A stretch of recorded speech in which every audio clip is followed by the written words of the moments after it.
Programa Auto GP. Oferecimento Blanco Pneus, Colorado Concept, Audi Center Santos, Absoluta, certeza do melhor negócio. Bom Tempo, expresse seu interior. Monetai, alta performance em investimentos. Reliance, agenciamento e serviços portuários. E Toledo Corretora de Seguros, 41 anos ao seu lado.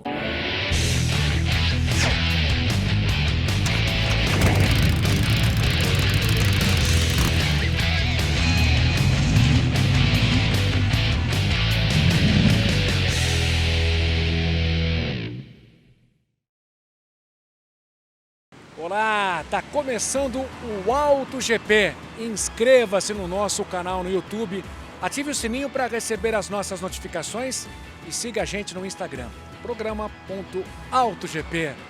Bora acelerar com a gente! No programa de hoje você vai ver faróis regulados, saiba quando fazer o alinhamento do sistema. É bom para o condutor do carro, que vai dirigir o carro tranquilo, ele consegue ver buraco, ele consegue ver faixa, ele consegue ver placas. Nas telonas, carros que se tornaram famosos no cinema. As empresas automobilísticas entenderam que o cinema é uma ferramenta de propaganda. E o Momento Velocidade com Tony Vasconcelos. Em Silverstone, primeira vitória da carreira de Carlos Sainz Jr., piloto da Ferrari. E um acidente grave na largada com o chinês Zhu Guanyu, da Alfa Romeo.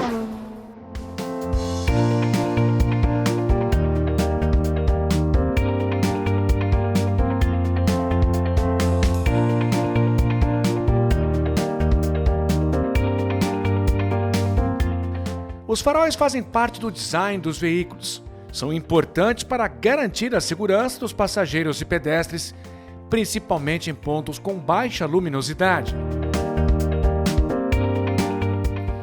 Nunca é demais lembrar, a luz alta deve ser usada para iluminar a via até uma grande distância do veículo. A luz baixa ilumina a via diante do veículo sem provocar ofuscamento ou incômodo aos condutores que vêm no sentido contrário. Não basta verificar se os faróis acendem normalmente, é preciso conferir se estão regulados. O Auto GP foi à Autoelétrica São Judas, em São Vicente, para mostrar como é feito o alinhamento de faróis.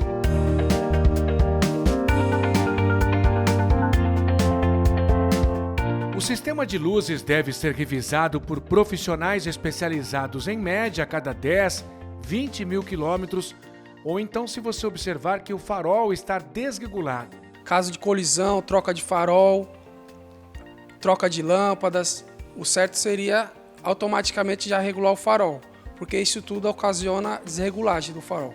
A trepidação mesmo faz que o farol fique totalmente desregulado. O alinhamento deve ser feito em local plano, com o farol baixo. A máquina serve para endireitar e ajustar o foco e também para medir a intensidade da luz.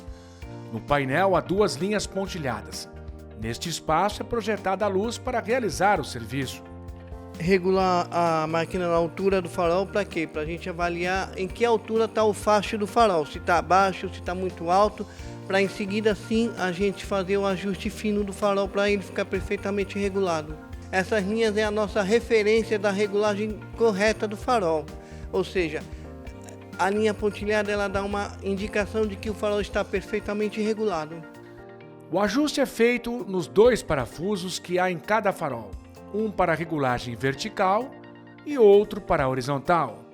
Geralmente a gente usa ferramentas manuais, por exemplo, uma chave Allen de 6 mm, um soquetinho, uma catraquinha de cachimbo 8 mm, ou também variando de carro para carro, às vezes existe também outros jogos de chaves também. O alinhamento fica pronto em poucos minutos. Motorista, fique ligado. Rodar com faróis desregulados é uma infração grave, de acordo com o Código de Trânsito Brasileiro. A multa é de R$ 195,23 e 5 pontos na carteira. Tem muita gente que faz em casa, mas não fica bacana, aí vai na máquina dá uma diferença muito grande mesmo. É bom para o condutor do carro, que vai dirigir o carro tranquilo, ele consegue ver buraco, ele consegue ver faixa, ele consegue ver placas. Se estiver desregulado, em vez de você ver a pista, você enxerga só as placas, ou não vê buraco se estiver muito para cima, o farol desregulado.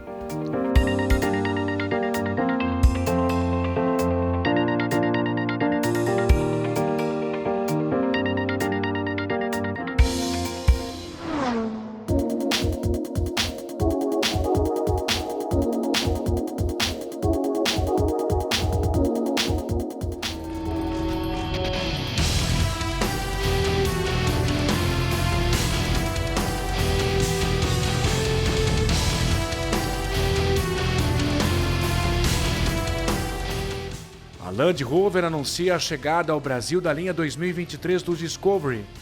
O SUV passa a ser equipado com motorização turbodiesel 3.0 de 6 cilindros do tipo híbrido leve. São 300 cavalos de potência e 66,3 kg de torque.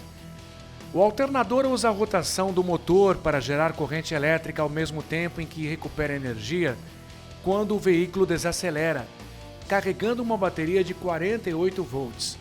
O Discovery virá com câmbio automático de 8 marchas e sistema de tração configurável, capaz de se adequar a diferentes condições de terreno.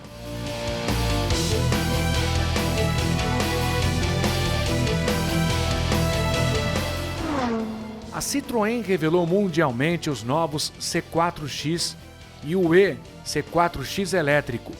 O veículo com um estilo marcante promete a versatilidade de um modelo 4 portas e pegada de SUV. O pacote de tecnologia inclui informações na base do para-brisas.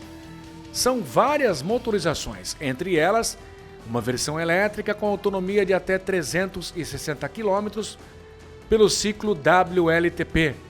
O C4X tem 4 metros e 60 centímetros de comprimento, 2,76 de entre-eixos, 1,80 de altura. O porta-malas comporta até 510 litros. Os modelos vão ser produzidos no polo automotivo da Stellantis em Madrid, na Espanha, e começam a ser vendidos na Europa.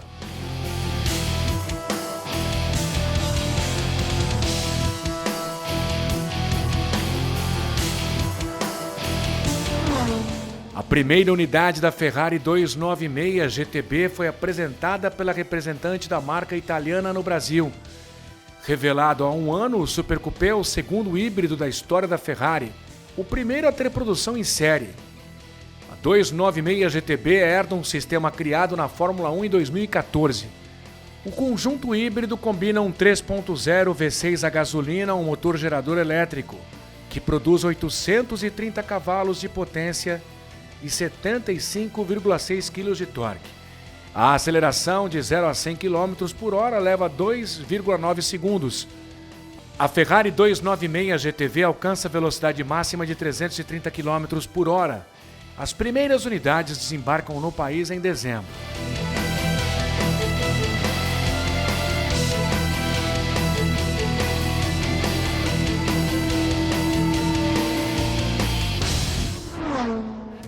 Depois do intervalo, a primeira vitória do espanhol Carlos Sainz na Fórmula 1, no Momento Velocidade. Saia daí!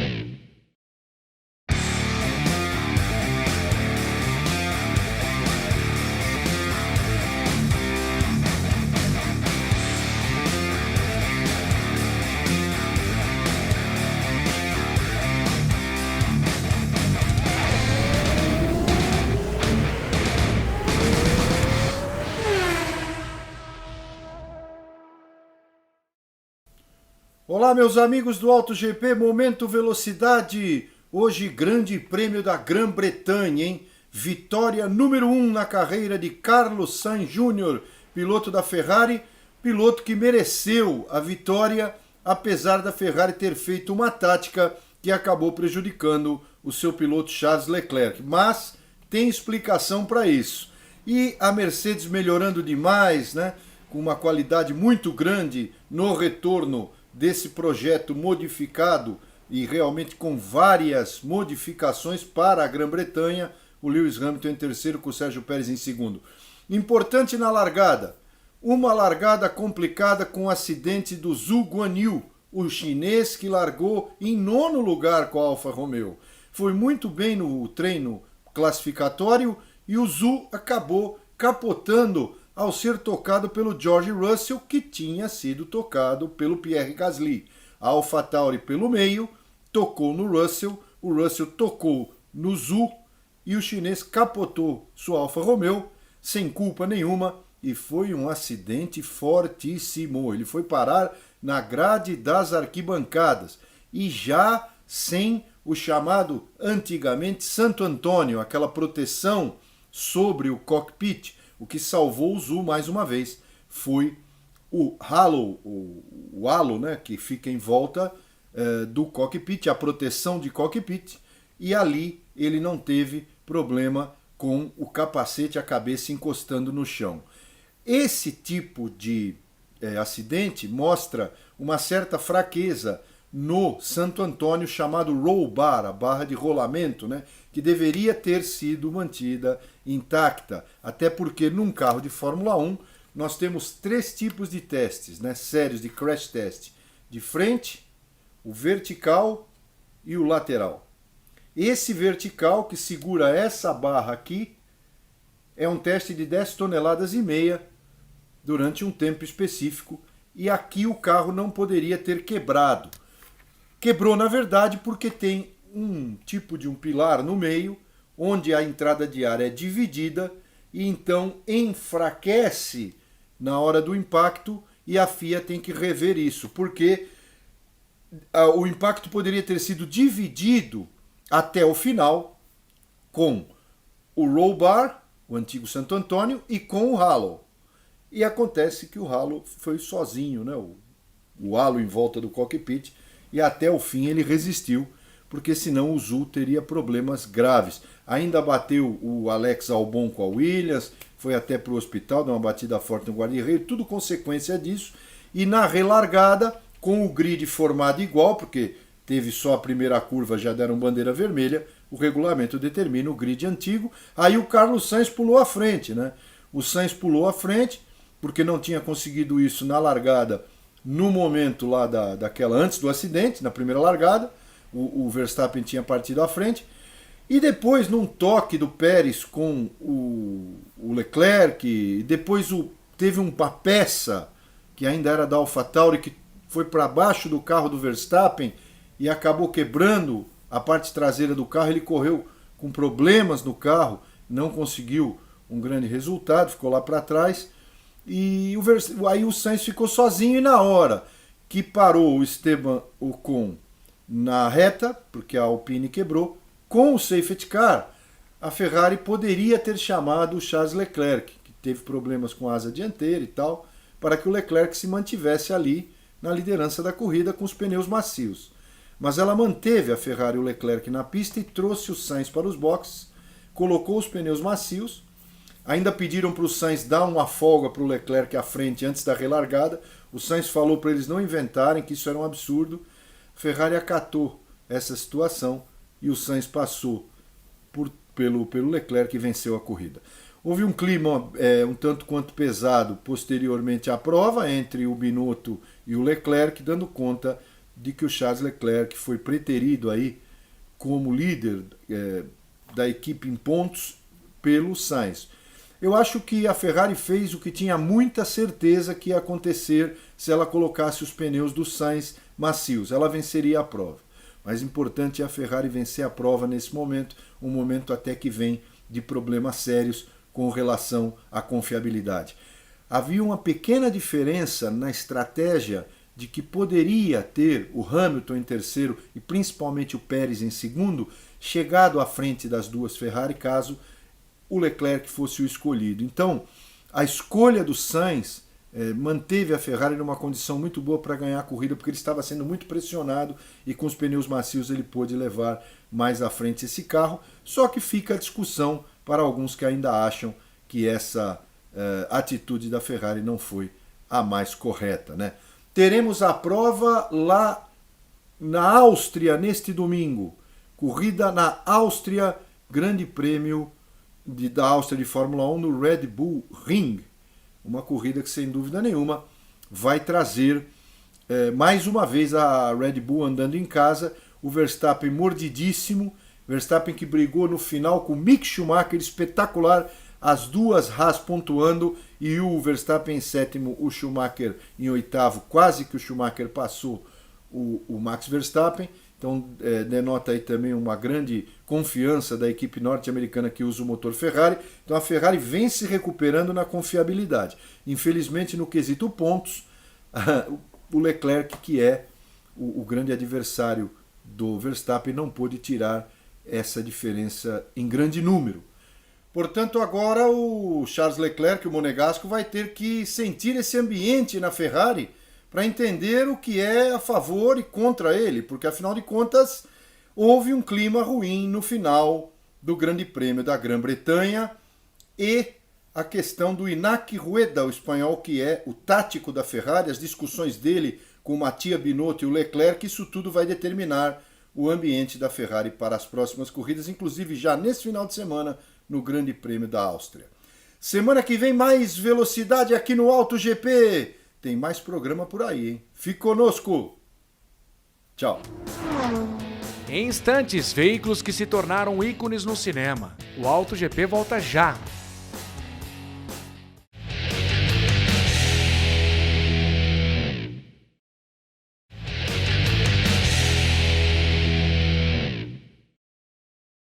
O mundo automobilístico sempre teve espaço no cinema. Objetos de cena, os veículos são importantes para o desenrolar da trama e também cativar os espectadores.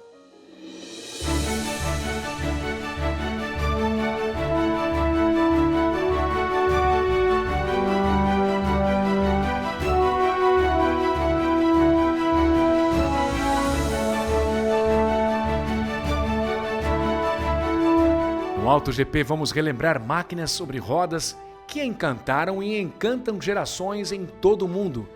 A lista de carros icônicos das telonas é extensa. Principalmente no pós-guerra, né, com a Guerra Fria, o American Way of Life, estilo de vida americano, né, tentando colocar em prática a sua visão de mundo. Não só o carro, mas a questão do fast food, dos lanches, da calça jeans, e o carro foi um dos emblemas que os Estados Unidos perceberam que poderiam exportar e difundir internacionalmente, né? Então, desde então, o carro se tornou um ícone na indústria audiovisual, indústria cultural, indústria pop americana e uma das maneiras de exportar essa maneira de viver e de pensar dos Estados Unidos.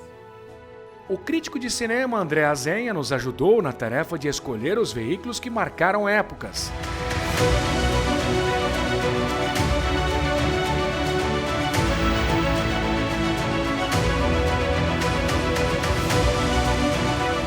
Quem não lembra do Batmóvel? De 1966 para cá, o super-herói Batman já dirigiu vários modelos, todos, claro, potentes. O Batman tem algumas versões do Batmóvel que são muito emblemáticas e conhecidas no mundo inteiro, como a dos anos 60, da série que foi de 66 a 68, a série com o Adam West, que foi muito popular, né, em cores, a TV também difundindo a TV a cores. E aquele Batmóvel era criado a partir de um Lincoln Futura, que era um carro de 1955, adaptado, e que se tornou um ícone, porque o Batman também é dos personagens mais legais da gente colecionar itens, né? E o Batmóvel, depois com a Hot Wheels também, que é a empresa que faz os carrinhos, o Batmóvel talvez seja um dos carros de brinquedo mais comercializados no mundo inteiro, e tem pessoas que colecionam todos os Batmóveis possíveis.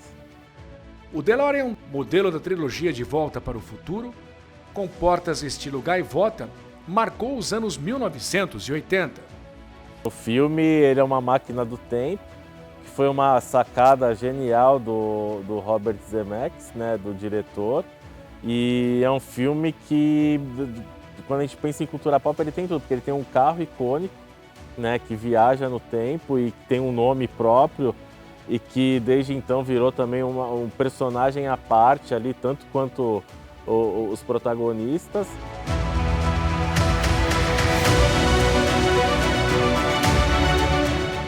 A franquia Velozes e Furiosos, que completou 2 décadas, reúne várias marcas e modelos. Carrões que soltaram muita fumaça e queimaram pneus. Entre os mais conhecidos, o Dodge Charger RT 1970 de Dominic Toretto e o Toyota Supra 1994 de Brian O'Connor. Velozes e Furiosos foi a sacada da sacada genial, né? Já se entendia o carro como um elemento importante no cinema para contar as histórias e eles colocaram o carro como elemento central nessa trama, né? O Vin Diesel e outros grandes astros de cinema de ação. A gente teve depois o Jason Statham participando, o The Rock participou da franquia e tal. E é uma série calcada no carro e eu não duvido que, enfim, eles já estão indo para o espaço. Daqui a pouco Velozes e Furiosos vai dominar a galáxia. A gente vai ter spin-offs e uma franquia se espalhando por outros planetas também, porque eles conseguiram ser criativos em utilizar o carro para cenas de ação, né? E o carro quase como uma arma de combate, né? Os carrões do espião James Bond não poderiam ficar de fora. O agente 007 usou vários modelos nos filmes da série, desde o clássico Sunbeam, Alpine, em Dr. No, até o moderno Aston Martin DB10, criado para o longa 007 contra Spectre. Os cineastas conseguiram transformar numa figura palpável, num elemento palpável que tinha nos livros e são super criativos também. Nesse último, por exemplo, ele é o James Bond do Daniel Craig tem um carro que aguenta tiro de canhão, aguenta tudo. Gira no 360 graus em alta velocidade, faz manobras que a física duvida, né? Então, acho que os carros, e aí são vários carros, não é só um tipo, né? E aí, se a gente for pensar também na questão do transporte, do veículo, o 007 não é só o carro, ele tem lanchas poderosas, e tem os iates, e tem tudo que envolve essa maneira de se locomover como elemento de poder e de arma, né? Em 007, Sem Tempo para Morrer, 25º filme da série, o ator Daniel Craig dirige vários modelos. O Aston Martin Valhalla aparece, mas ninguém guia o veículo em cena. As empresas automobilísticas entenderam que o cinema é uma ferramenta de propaganda, da questão do poder também, do homem principalmente, né? Tendo um carro junto dele, isso dá um status social. E, obviamente, as empresas automobilísticas entenderam isso e investem pesado nos filmes blockbusters para que seus carros apareçam em destaque, né? Porque sabem que isso vai ter retorno financeiro. O produtor do filme também, lógico, para ele é ótimo. E já não se tem mais aquela vergonha de esconder a logomarca no filme. E a gente consegue perceber, segundos, às vezes uma logomarca exposta ali, algo que era mais sutil, agora fica escancarado. Quando o assunto é máquinas em 4 rodas, André Azenha lembra de outros filmes onde carros são os protagonistas. Pixar criou uma série de filmes carros em animação, que é todo o universo calcado. A gente tem desde carro de corrida, tem os tratores, tem todo um universo de carros, né? Então, carros da Pixar. Tron Legacy, que é baseado, é como se fosse um videogame, que é da Disney também. Teve um em 82, depois teve a continuação ali nos anos 2000. Transformers, né, que todos são os robôs alienígenas, que o Bumblebee é o mais famoso, né? E aí temos os filmes cujas histórias são baseadas em fatos, né? A gente tem desde do Rush, que mostra a rivalidade entre 2 grandes pilotos de Fórmula 1, até outros casos também, que os carros são realmente os personagens principais.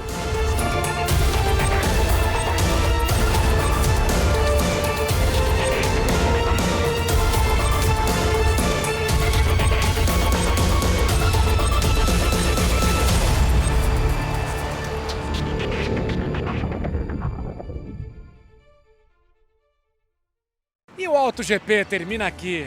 Inscreva-se no nosso canal no YouTube, ative o sininho para receber as nossas notificações e siga a gente no Instagram, programa.autogp.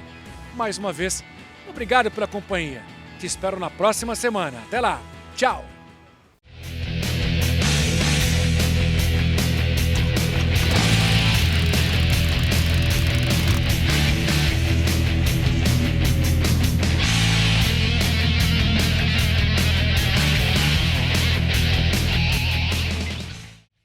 Programa Auto GP. Oferecimento Blanco Pneus, Colorado Concept, Audi Center Santos, Absoluta, certeza do melhor negócio. Bom Tempo, expresse seu interior. Monetai, alta performance em investimentos. Reliance, agenciamento e serviços portuários. E Toledo Corretora de Seguros, 41 anos ao seu lado.